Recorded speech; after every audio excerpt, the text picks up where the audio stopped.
Hey everybody, welcome to Fantasy R&R. This is your host Ryan, And I'm Rob. and today's episode we will be going through our all potential drop team. This is Fantasy with Rob and Ryan, Fantasy R&R. All right, guys, welcome Fantasy R&R. This is pretty exciting. We have a sponsor. Ryan, did you want to go ahead and cue this up? Yeah, today's episode will be brought to you by Pizza Knockers. Pizza Knockers, fuck you, Mom and Dad. So tasty. Okay, guys, in today's episode, we're going to be going through an all potential, keyword potential, drop team. In previous episodes, we have talked about, not wanting to make rash decisions on star players, but we're coming up to about a month's worth of baseball statistics now, and we got something to chew on. Let's just go through, hypothetically speaking here, guys that we might be getting a little weary of and seeing if we can replace them with some players who could be owned on the waiver wire, starting off with catcher. Player we've been talking about, White Sox catcher Yasmani Grandal, homered recently, but really hasn't been doing too much. A couple guys we have been looking at, Milwaukee's catcher Omar Narvaez, as well as Arizona catcher Carson Kelly, who we brought up previously before. A couple guys who are doing pretty well, and again, catcher being a pretty shallow position might be a couple guys to take a look at. Yeah, for example, like you got Gary Sanchez, don't drop him. Right. Anybody who's dropping him just because like a 200 average, I mean, you got what you asked for when you drafted him, so you don't need to drop someone like that. But Carson Kelly, he's out there on the waiver wire, so it's a good pickup. So, Rob, what I'd like to talk to you about here next is first base, which is a deep position right now. There's a guy who's providing a little bit of a conundrum for a lot of managers out there. Would you go ahead and give us your rundown on this dude? Yeah, absolutely. Milwaukee Brewers first baseman, used to be second baseman, Keston Hiura. This is not good. This is, of any of the guys that we'll talk about in this podcast, this is the guy I'm really starting to consider dropping. He was just recently dropped in a league that I'm in. He is striking out right now at a 43% strikeout rate. That's right. It's 43. That's insane. This was a couple years ago, had this monster breakout year, is considered one of the Brewers' top prospects. This rate in Major League Baseball is not going to work. Pitchers are realizing it, and he is getting eaten alive right now at the dish. One guy we have talked about before, Pittsburgh Pirates, Colin Moran is somebody who's recently been heating up. Carlos Santana of the Kansas City Royals, our favorite team, Kansas City Royals. This guy is starting to hit. He's always been a slow hitter. He's in a chock-full lineup here in Kansas City. I believe he's batting cleanup. Go get Carlos Santana. And then probably Colin Moran. I kind of like it better in that order, in my opinion, because I think Kansas City is going to be the better team. No shock there. But a couple guys there to look at if you were rostering Keston Hiura. All right, and let's round first base here and head on to second. Somebody I'm real familiar with, Lourdes Gurriel Jr. has not been performing. I refer to him as Princess Gurriel at this point. Who can I replace this dude with? Yeah, looking at him at second base, Tampa Bay finally is letting the leash off of Joey Wendell, and this guy has just not stopped hitting yet. See if he is available. He has been getting picked up as of late, but that's another one where you're starting to get a little bit concerned. But Joey Wendell is doing really well. Tampa Bay's offense is starting to heat up. Another guy you're looking at second base right now, Seattle Mariners breakout artist of last year, Dylan Moore, is really struggling right now. Garrett Hampson, another guy that the Colorado Rockies have finally taken the leash off, letting this guy run wild. Stolen bases are always needed in every fantasy league, every single season. I believe he's batting atop that lineup right now. And once the snow clears out there in Colorado, the air gets nice and thin, this guy has the potential to be a very good bat in a sort of potent offense. Yeah, and remember, guys, this is potential drops. Lourdes Gurriel Jr., he could just go to your bench, but if you don't have the spots available, cut ties with him in your more shallow leagues, replace it with Joey Wendell. You'll do good. All right, let's move on to shortstop here. Anybody you got in mind? Yeah, we're going out there in Atlanta. The Braves have been struggling quite mightily here. Acuna has been down for the last couple games, supposed to be back, I believe it's Friday, but their shortstop, Dansby Swanson, has been struggling really, really bad. That's in the bottom order of that lineup. guy that's been a hot ad lately, Jazz Chisholm. I can hear the music now. Guy's been doing really well. Go to see if he's available. And to be honest, I probably would make this move already. I think Jazz Chisholm has the potential to be a really good player for a thriving Marlins offense. Been very interesting as of late. If not, I'm staying with the Marlins here. I'm staying with the Fish. Miguel Rojas. We're going to be digging deep here. Miguel Rojas is a guy just last year broke out. Was I believe 4 home runs, 5 stolen bases, batting a 300, something to that effect. At shortstop, that plays all game long. Due to Starlin Marte's injury, he got moved from the 7-hole to the 2-hole. Fantasy, that's great news. Jazz Chisholm, Miguel Rojas, see if they are available on your waiver wire. Now, this might be somebody that's surprising to bring up. So it sounds like you could be skeptical of this decision, but let's say we're getting real bold here, we're getting aggressive. Gleyber Torres, do you think it's time to maybe cut bait with him? Yeah, this is one of those skeptical drops. Let's stick with that. Again, like we're saying, potential drops. Nothing, don't do anything too harsh, but man, he is really struggling. He struggled last year. The Yankees in a whole are really, really bad. A lot of strikeout artists up and down that lineup.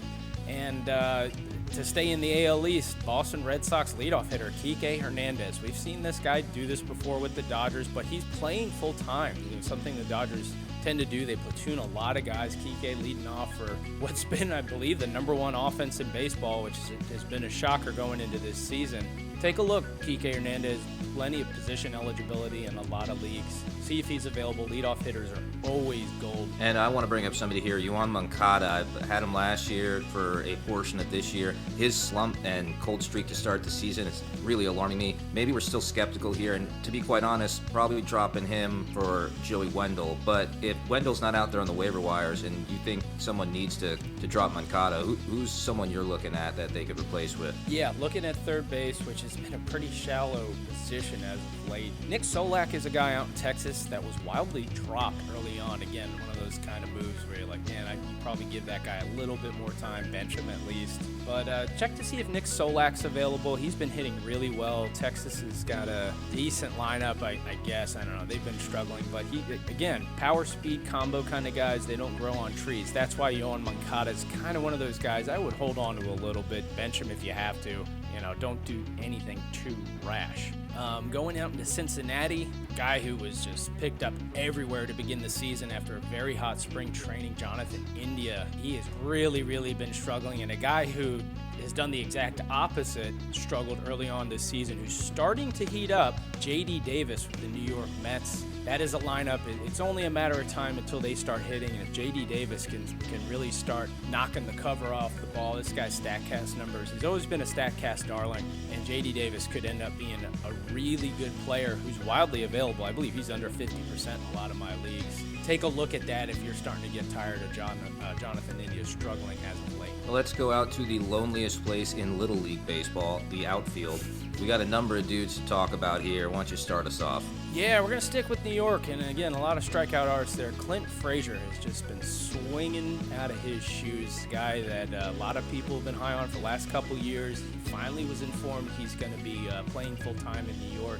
It has not translated yet. Again, early into the season, we're just speculating here. A guy who is very widely under-owned / probably known, Jordan Luplow for Cleveland, has come out of nowhere. Guy's hitting home runs even when he sits. He's been pounding the hell out of the ball against lefties. Looks like a lefty specialist. But again, sometimes with fantasy, just like Major League Baseball, throw him out there, see what he does, and see if he can start hitting righties. It's definitely another diving deep into that one there, nice and juicy. I would definitely take a look to see. I wouldn't make that move, to be honest, but watch Jordan Luplow. He is a guy who I believe is really starting to come into his own, and he has no playing time concerns really out there in Cleveland. Staying in New York, let's stay in New York. Michael Conforto had a monster 2 months. Yeah, he hasn't been doing all that well. Again, it's hard to give up on anybody, especially with that Mets lineup. The potential's there. But Brian Reynolds out in Pittsburgh, he's been doing really, really well. A guy I would pay very close attention to. Not the same kind of lineup as they do have out there in Queens, but Brian Reynolds continues to hit. Average, sometimes in fantasy you got to have a couple boring players. Brian Reynolds, I think, fits that bill very well, and could be a guy who can help you in average as well as, a couple home runs, stolen bases here and there. Looking out in Washington, Victor Robles, I think everybody's getting tired of this guy. Yeah. Came up, big prospect, had a great spring, was one of these spring darlings, and he's just falling flat on his face.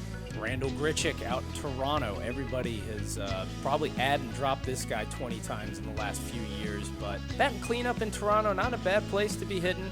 Out in Dundee, where they're playing, is a bandbox of a stadium. The guy has the power to do it. It's only going to get hotter in Florida. Air's going to get thinner, and this guy, I think, has the potential to be pretty solid come season's end. He's generally a 20 home run hitter. This might be the year he puts everything together, and I would pay close attention to him. And probably of the three outfielders we're bringing up, I look at Grichuk over Brian Reynolds and Jordan Luplow. Excellent. Yeah, so just a bonus outfielder you guys could drop out there. We got Akil Baddoo. We're seeing him just get thrown to the wolves in almost every league. Somebody you can probably take a flyer on at this point. Let's move over to starting pitcher. Always hard to get your hands on a starting pitcher, so when you got one that's not working, it's not easy to jump out into the waiver wires, but you might have the solution for us here. Okay, and for starting pitching, I don't want to dive too deep into speculating who might be off their game right now, as a lot of starting pitchers are still honing in on their craft and their pitches. But there's one in particular that I am very concerned about and just pitched last night. A guy that we fantasy experts have been on for the last 2 years, and he was proven it last year. He's had his injury concerns, and it continues on into this year. Dinelson Lamet, starting pitcher for the Padres, came back yesterday after a lengthy IL stint. Guy's elbow, I think, is hanging on by one ligament here. Pitched 2 innings now, had 4 strikeouts, but went out of the game. Not a good sign, especially for any type of problems with the pitching arm. A guy keeps, just like Grichuk, who continuously comes back and into fantasy people's lives. Danny Duffy seems almost like a new pitcher. He has done this before out there in Kansas City, but he has been pitching very well. Lamet potentially could be going back to the IL. Put him on the IL. I'm not saying drop him just yet, but man, this isn't looking good. Danny Duffy would be a great little pickup there if Lamet does go in the IL, or more news surfaces here soon. And conversely, relief pitching, we've got that all over the place this year. There's a couple of guys that you can cut ties with, and a couple of replacement suggestions here from Rob. Yeah, again, potential for whatever reason this year, relief pitching has just been getting lit up left and right. I know myself, I've dropped a few relief pitchers here and there.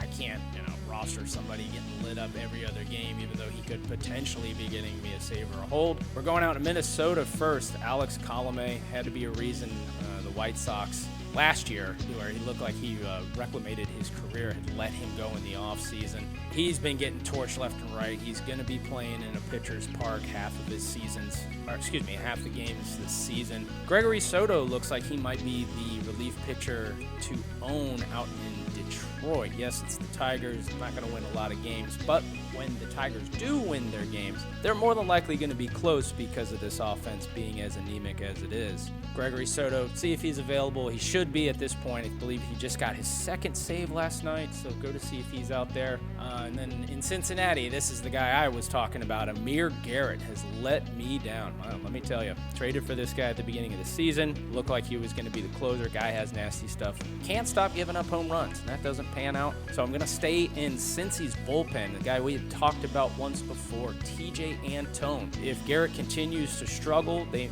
might be looking for some help in the Cincy bullpen. And it looks like TJ Antone's getting stretched out to be a starter, but if his arm continues to pitch well in the bullpen, they might keep him in there. I know Lucas Sims is another guy to keep your eye out on, as well as Sean Doolittle, who has closer potential, but I'm not sold on Doolittle much anymore. Either way, grab TJ Antone. I believe is starter and relief pitcher eligible in a lot of leagues. Either way, doesn't matter if he becomes a starter or a closer. This guy has good stuff and will be a difference maker down the stretch. Again, we're only 1 month in. These are potential, just something fun to kind of chew on, and make sure you're not missing out on any players that could be available on the waiver wire as we speak.